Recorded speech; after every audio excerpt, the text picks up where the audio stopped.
Hello, everyone. This is your Emperor Red Wolf. This is an initiative to make new investors or traders well informed financial literates.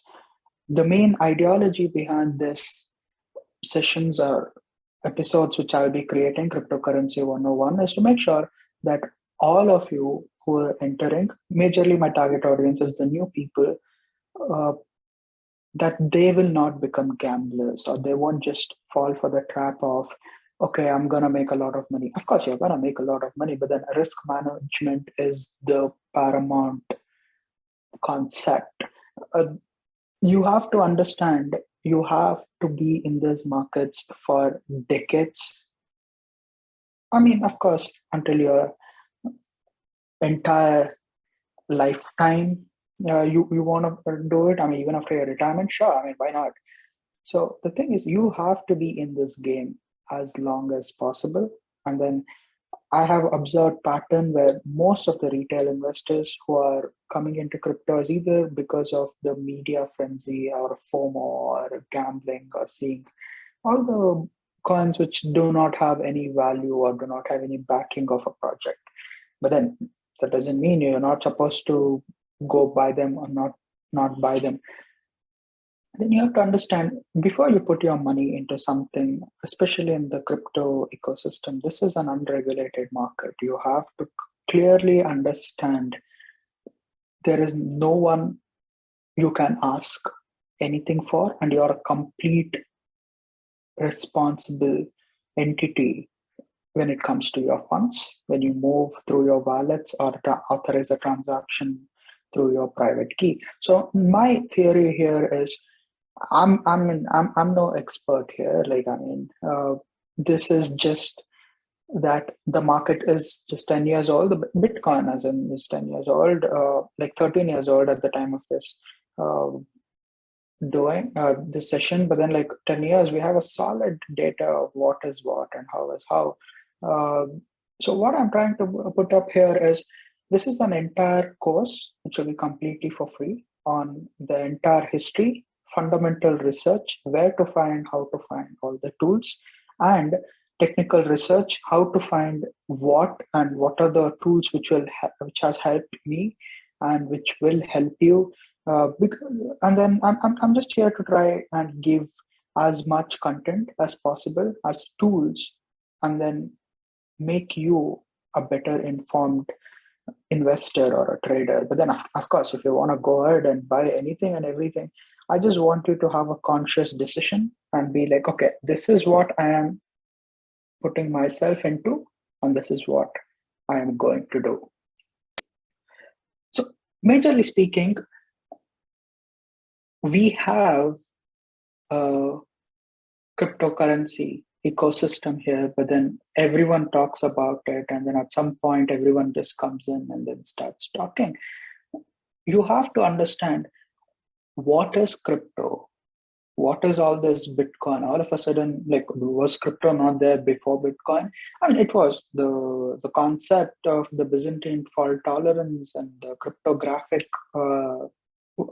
technology existed way before. Uh, Let me just confirm. We have, yes. Yeah. Also, by the way, most of these sessions will be unedited because I just want to talk without any filter and then talk. I mean, of course, it's in the blind, like it's just me sitting here and then just talking. But then I just want to have a proper connection and make sure this is a human to human interaction, and we are not perfect, but we have something called as helping each other, and we all have to help each other and bring them to the better cause. So this course of crypto, whatever it is, whatever I'm trying to put up as a structure based playlist, which will be on YouTube. On Twitter, I'll be just putting up all the tweets on live news and then market developments. But then I'm going to do this on every Thursday or Monday. And then I'm going to upload market watch lists or weekly watch lists, trade plans. But that won't be a financial advice. But then what I want you to understand is the psychology behind it. I don't want you to just take a trade or something, go ahead. That will be very stupid. So then what I'm trying to tell is understand what I am trying to do with the years of experience. And then I want you to take a decision with the tools I provide you. Of course, you might make a loss, but then the problem thing here is you should never make a big loss. That's the game here. We just have to be in the markets as long as possible. So now let's get into the systems.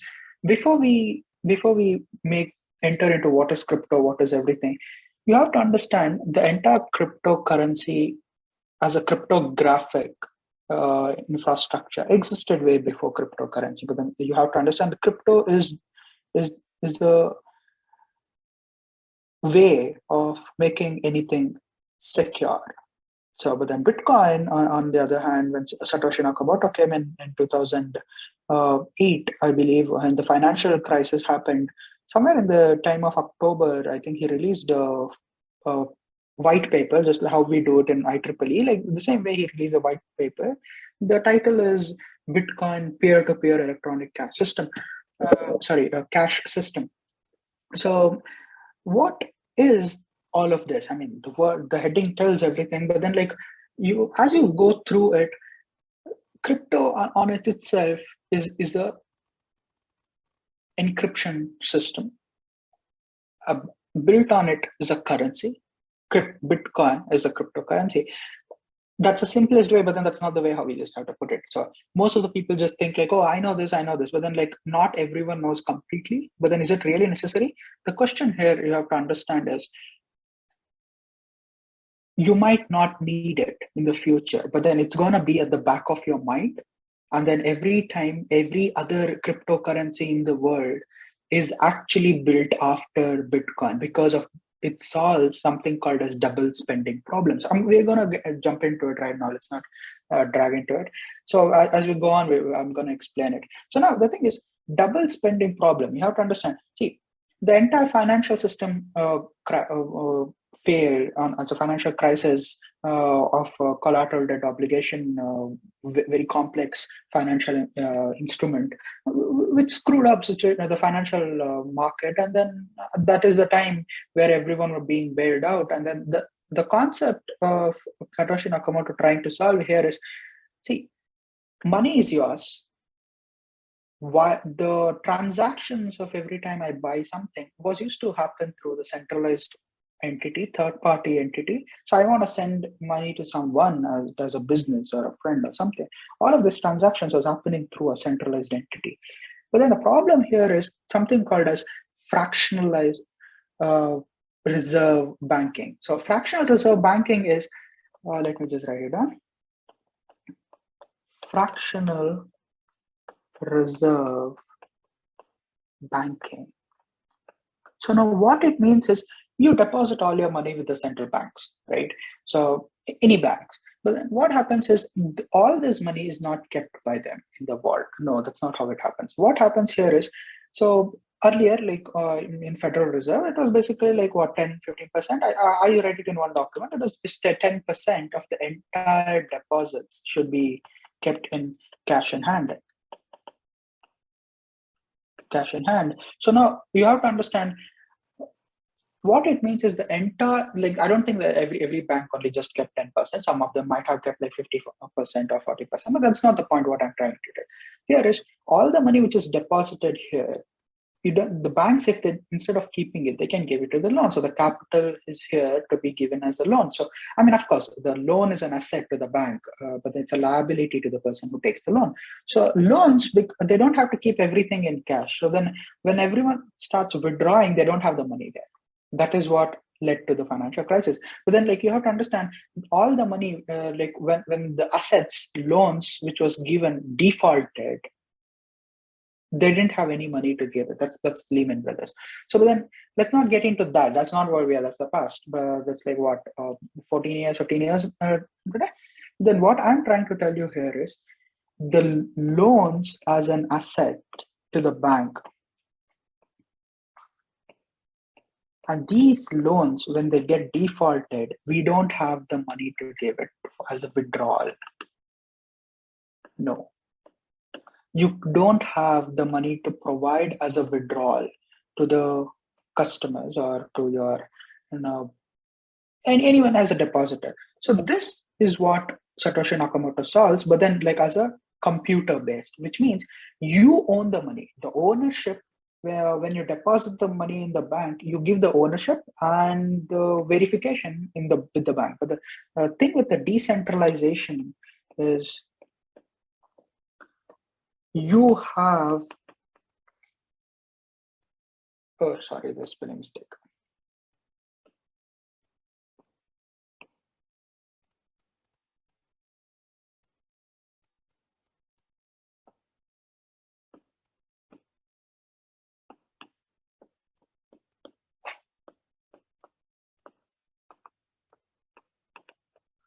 So now the thing with decentralization here is you own the currency, okay? And the verification is done by peer-to-peer network, which means the entire Bitcoin infrastructure is handled by different nodes. When I mean nodes, there are different people, different computers which are running hashing algorithms, which basically solve them and then add it. So what happens here is every time I send a transaction to you, so what happens is money sent from the receiver and then the person who's sending and then the amount. That is all the Bitcoin handles, your address, hexadecimal address, and then the amount in BTC. So now all of this gets added on a distributed ledger, which means like if there is a ledger which is like completely transparent, anyone can open it and then they can just see it. Here is it doesn't take any personal information because it doesn't need to. The thing is, I sent money from my wallet to you, and then if I have money, I just have to send it to you, and there is no limitations. There is no this thing because it's my money, and then it is the responsibility of the person who answers it does it. So what happens here is every time you send the money to someone else, it gets distributed. Like you have to announce it to every person on the network.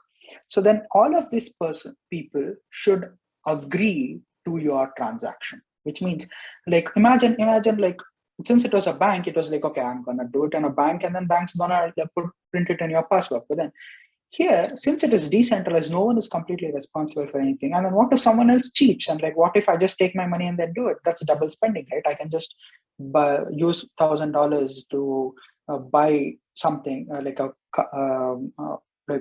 laptop, and then I can also go and buy groceries. But then this should be avoided. So to avoid that, what happens is when you announce this transaction, each node will check the ledger. Each node will check the ledger and verify that your transaction is correct. So this is called as consensus algorithm, which is called as agreement.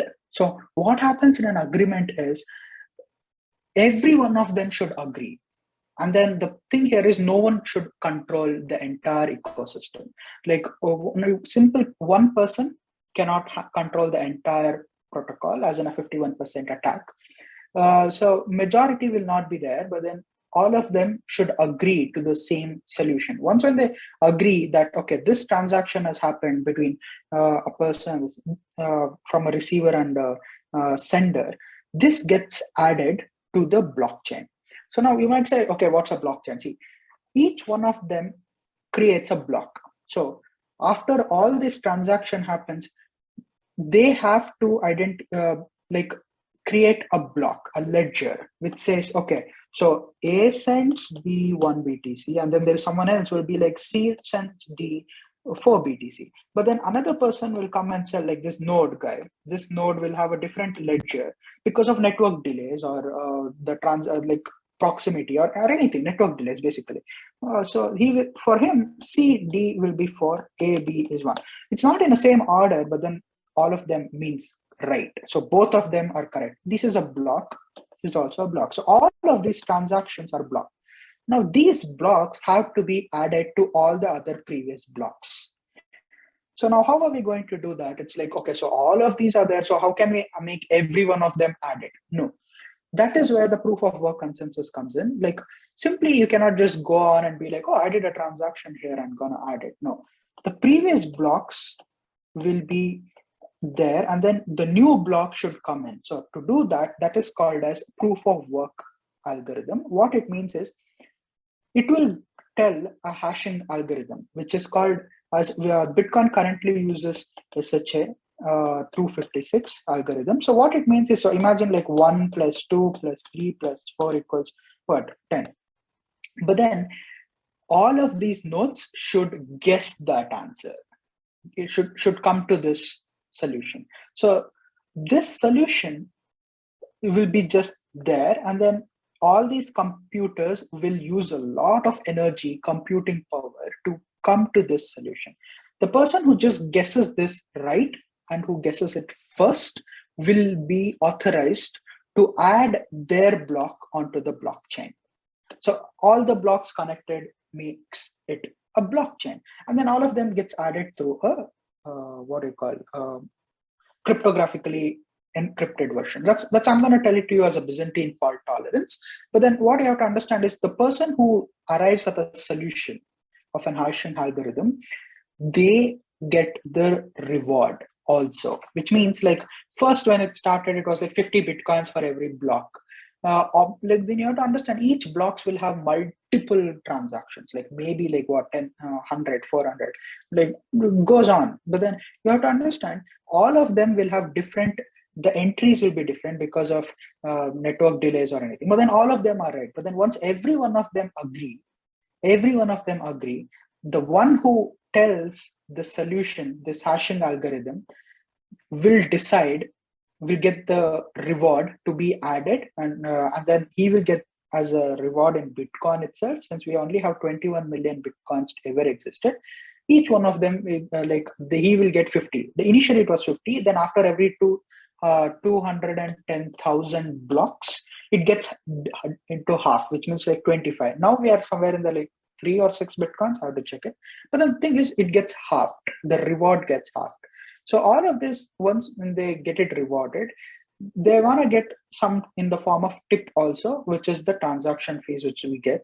But then this is the blockchain concept. Every block, again, the next block, all of them will have transactions, the next block.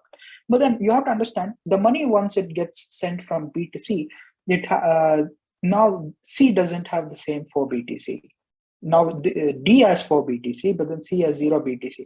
So, but then this block told, okay, C had 4 BTC. That gets updated in this new block. So now here it tells C has just 0, D has 4. So this is like thousands of transactions. Each one of them will be added to the blockchain, which is basically like a worldwide passbook. Now you might ask, okay, how is it secure? How is it safe? Then how can I be sure that all of them come to the same conclusion? Like all of them are there. But then like if any one of them tells a wrong thing, you can identify, like cross-check and then be like, okay, you are a bad actor. They will be penalized. And also you have to understand that entire question is called as Byzantine generals problem. Byzantine generals problem. Of course, this might be becoming a bit theoretical, but then what I'm trying to tell you is understand now once, and then all the other cryptocurrencies are built exactly on this ecosystem. Like entire, it's just cut, copy, paste. Everything is cut, copy, paste. But then like, of course, they're going to do a bit of more improvements. But then most of them are like 80%, you can say, same. The first 50 coins, like you can say, like most of them have the same Byzantine general problem, which gets solved, called Byzantine fault tolerance. So now what is this? This is the beauty of Byzantine general problem. Imagine there is 4 generals and all of them want to attack a common enemy. Okay. Okay. So this is a palace, and then like imagine all of them have a communication. But the thing is, you have to understand the communication between all of them should be, should I attack or should we retreat? But then, irrespective of what they all decide, the only situation here, what we are trying to do is all of them should have communication, but then it cannot get destroyed and it should be secretive. But then all of them should agree to the same decision. If one has to attack, everyone should attack. If one thinks we should retreat, all of them should retreat. If not, the campaign will be a loss, and then there will be a lot of problems. The entire war can be lost. So then, this is the Byzantine general problem. How am I gonna get trusted? What if one of them is a bad actor? What if someone is already colluding with the enemy? So this is the Byzantine general problem, and then it's called the solution is called Byzantine fault tolerance. What we do here is every time a block gets created, as in all the transactions, it has to get verified. And then all of these verified systems, as in proof of work, the consensus, which I mentioned, proof of work, which means contributing compute power, as in hash rate. Hash rate is how much of energy, electricity, is converted to hash rate. Okay, I think I just screwed up with my handwriting. Okay, I'll just write it up here again. Okay, so the thing is, the cost of production is this. Proof of work, you're going to do something called as compute of hashing algorithm are in SHA 256. As I told earlier, right? They have to come. They just have to guess this. Who guesses it first? So it's permutation and combination. So who guesses this first and then comes to this solution is going to get a reward. So once when that is, this computation is like very electricity consumption. That's why like everyone was talking like, oh, this is very global warming. I mean, now we have made it as what volcanic. El Salvador made it volcanic energy. So now we don't have any problem here, right? So now this electricity which gets converted, this algorithm, proof of work algorithm, will be declared by the Bitcoin protocol. But then this is a consensus algorithm. Who provides? Actually, it's a C. Okay, consensus algorithm. CON, consensus algorithm. So now, who decides what is decided by the computer? No human. The algorithm decides that what we are going to do, when we are going to do, how we are going to do, everything is there. But then you have to understand there are other consensus algorithms also. All of them are like proof of stake or delegated proof of stake or what we call proof of history. I'm going to go with them with each coin. Then you have to understand this will solve who's going to add, and then we have all these blocks gets added. Block number 1, block number 2, block number 3. This is what makes it a blockchain. So now entire Ethereum or Cardano, all of them works on the same thing. So now when I told consensus algorithm, cut, copy, paste, Ethereum, same thing. Now we are in proof of stake, but then like we were proof of work before. Blockchain, same. All cryptocurrencies, same. And then what you have, peer-to-peer network, all of them, same. Nodes, same. But then you're in proof of stake, you're going to vote who will become a node. Node is a person who will validate your transactions. But then end of it, what we are going to do is your money is gonna be returned to your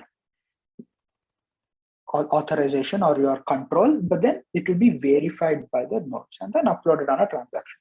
So now you can be like, okay, I will withdraw to my wallet. No, you are not going to withdraw anything to your wallet. You are going to only keep your keys, signatures. So you have to understand this is one of the major things of security. This is called as private key. This is what we all have to be protecting under any circumstance. Anything happens, don't give your private key to anyone. This is public key. Public key is what everyone will have. This is how the encryptions work.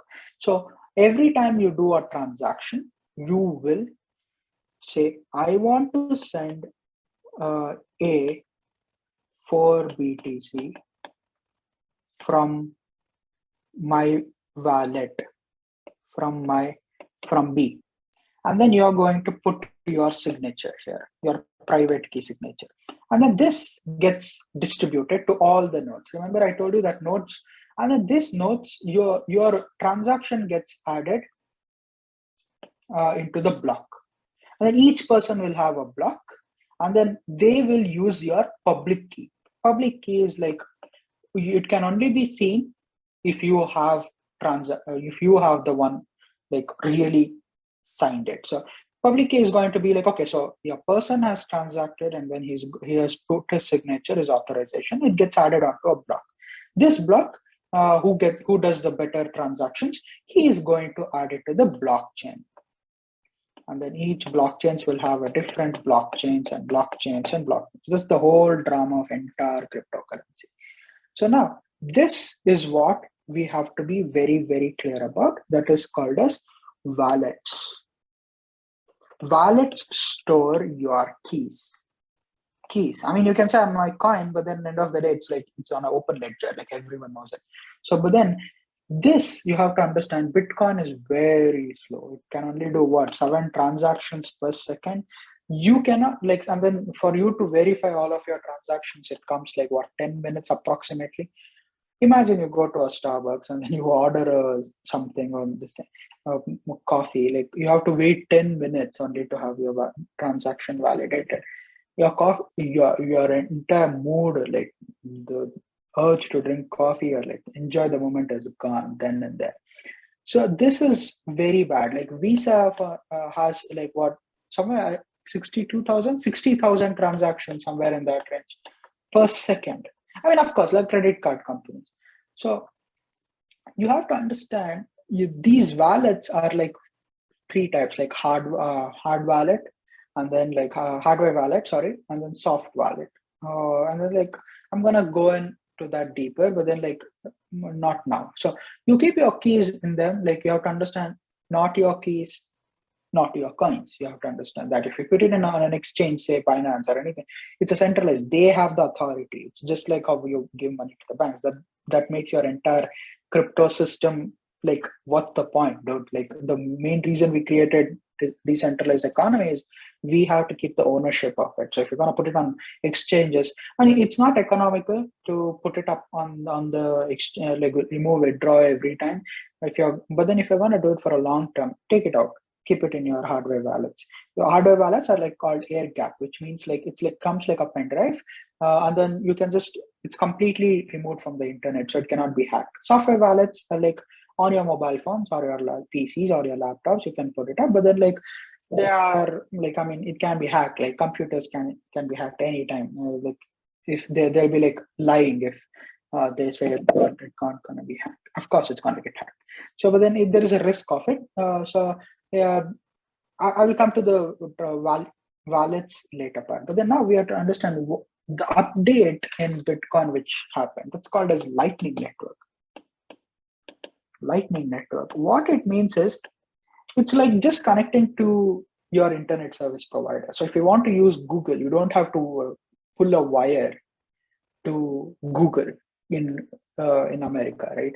So what it means is, so I am a person and I want to send someone money, and then I initiate a connection, and then the money just like keeps on happening here. Like, okay, I did a transaction, we did a transaction. What it does is both of our wallets will just keeps on checking. Like, okay, so money is there and I can set it and it's blocked. Just like how happens in credit card, right? Like you do the transaction and it goes into settlement period, and then once when you have to cash out, it's gonna get cashed out. So this is gonna wait, and then once if he wants to cash out, he's going to put it on a block, create a block, and then that gets on a block and then add it to a blockchain. But then this speed, since it doesn't go on a blockchain, it's a layer 2 solution, because it doesn't happen on the main network, it's just on an intermittent connection. We can do like millions to billions of transactions here. That's, and also, by the way, you don't have to set up a connection between Starbucks or any of your grocery shop. It's just that you have to connect with the local person, as in your ISP. So when more people starts connecting, this sets up a network, just like how our Ethernet has been connected. So what happens here is I don't have to go on blockchain and then validate my transaction and wait for 10 minutes. It can just happen over there, and then at the end of day he can just ask for cash out. So at the moment your transaction is being captured just like credit card, but then this beats Visa. This beats Visa. Like 60,000 transactions per second. Bitcoin is like 7 transactions per second. But you have to understand, Lightning Network does like millions of billions of transactions per second because it doesn't go on a block. The final settlement can happen like what, end of week, end of month, anything. So that's the thing which but then it's still a work in progress and it needs a lot of work. But then like lot of computation power is needed for all of these things to happen. We have a lot more place to go. But then you have to understand one major concept here is the first transaction. So now the Satoshi Nakamoto I have to talk. I think it's a group than a person. But then if he's a single person, you have to understand the man was very anonymous. Like the double spending problem, when he solved, like he was the first person to solve it. So that's the reason Bitcoin is now the king of crypto. Like 45-50% of entire cryptocurrency money is in Bitcoin. So because it's a pioneer, right? So once when he solved it, but then the problem happened when WikiLeaks could not get money and then they were using Bitcoin, and that was a very bad red flag for Satoshi Nakamoto. The last email correspondence, he told, okay, I have moved on to other projects, but then no one really knows who is. But then if we write out there, like, thank you is all we can say. Now, this double spending problem, when it happens solved, the first transaction, what people say, the Bitcoin transaction, May 22nd, I think it happened in 2010, the Pizza Day. If that transaction has not happened, we wouldn't have seen a real-time application like this. So that's important. So 10,000 Bitcoins. But then at that point, it was just like, each Bitcoin was like somewhere in the range of what, $0.0025 per Bitcoin. So, I mean, at that point, it was not like too much, but then now it's like what, millions of dollars. But then, I mean, it's just a gratitude for that guy because of him, we have seen all these transactions, and then we have seen real-time scenario. But then, like immediately within 5 days, it rallied like what? After he did Pizza transactions, like it rallied. Like people started seeing, like it got on newspapers. So like within like 4-5 days, the Bitcoin rallied, and then I don't think it sustained again. It fell. Crypto being crypto, it goes up and then starts fall, goes parabolic, FOMO full time, and then starts fall. That's the thing about it. But then, so I think I've answered all of it. But then the main part of the Bitcoin SigWit I wanted to talk, which is basically like, okay, I'll talk about wallets now only. So there's something called as hardware wallet, like hardware wallet like Ledger. Ledger is very good. So hardware wallets.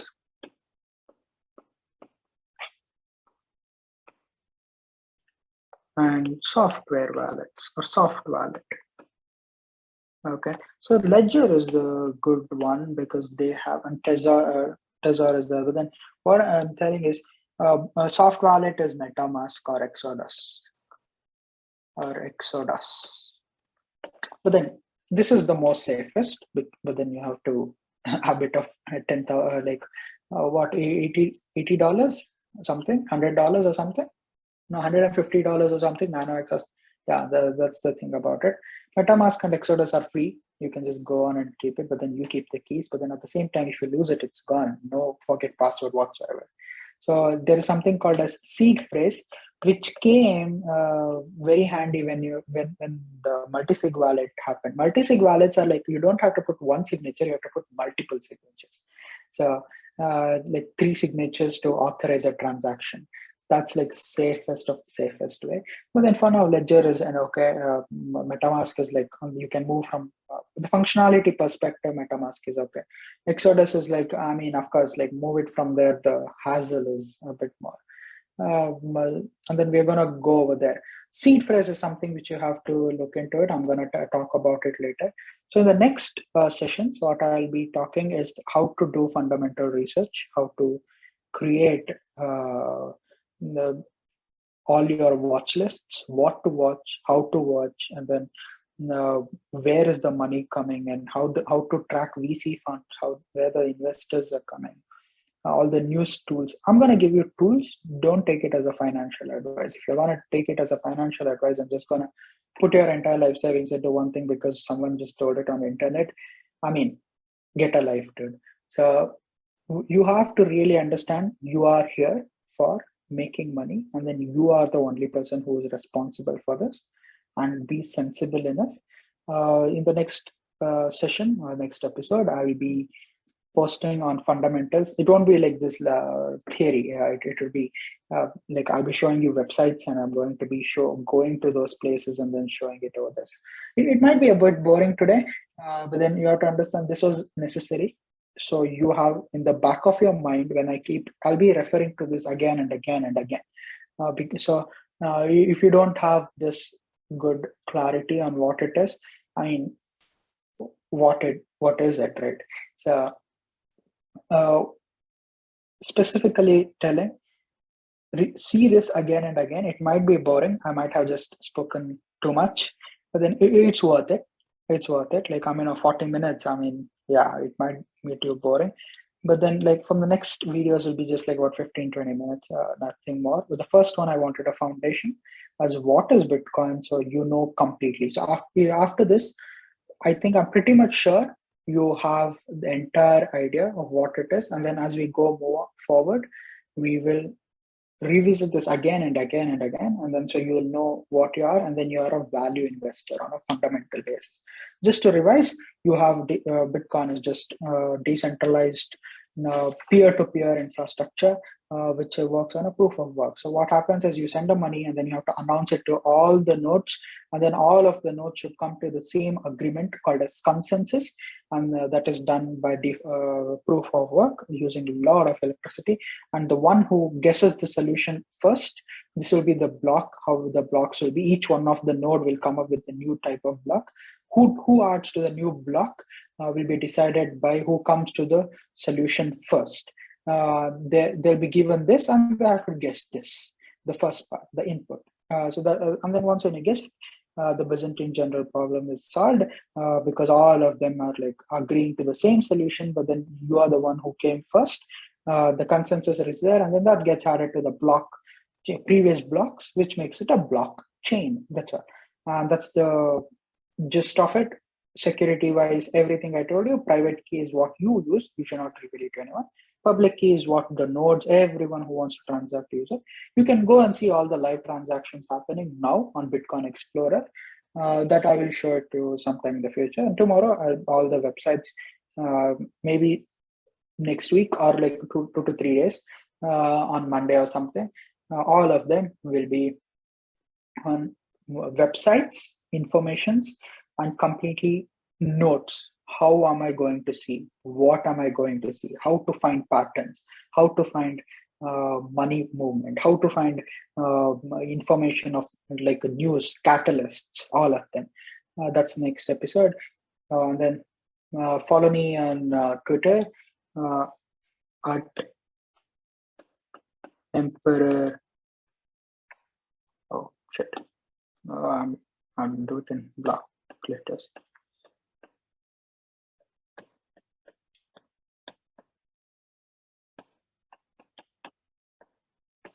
Where I'll be posting live market scenarios, and then all the news as it comes, and then all the charts there, then and there. So it's a live commentary of the market, and all of them will be free though. None of them will be charged. None of them will be No one will ask. If anyone asks you DM you, no, I don't have time to do all this and then still DM you and ask for money. No, that's not me. And if someone just texts you with big sentence and be like, "Oh, trust me," and don't trust them, please. And then if you're going to be like, "Oh, he's asking and let me give it a try," I mean, you deserve to be rocked. I mean, if you're going to fall for it, and then why did you come to crypto in the first place? Well, you would have been better in the legacy market where the bank takes care of your finances. I mean, of course, right? So don't fall for those scams. There's a lot of scams going on. I will never DM you. I'm never going to ask you anything for money. And this is not going to be a financial advice. It's just to make sure you are a well-informed financial literate. And I'm giving you the tools and you take the decisions what you want to do. That being said, do help people who's in need, who asks nicely, then do share it, and then subscribe and comment on all the questions you want me to solve, and then I'm going to take up all your doubts in the next session, and then I'm going to do it. I don't think like anyone is there right now. This will be the first video, but then if you want to watch it in the future, go ahead and put a comment. I'm going to read it anytime in the future too, because I can see it in YouTube Studio, right? So it was going to come up and I'm going to solve it there. For now, we are just in Instagram, Twitter, and YouTube, all everywhere Emperor Red Wolf, but then Instagram not that active. For now, YouTube and Twitter. Twitter is like super active. Okay then, have a great day, people.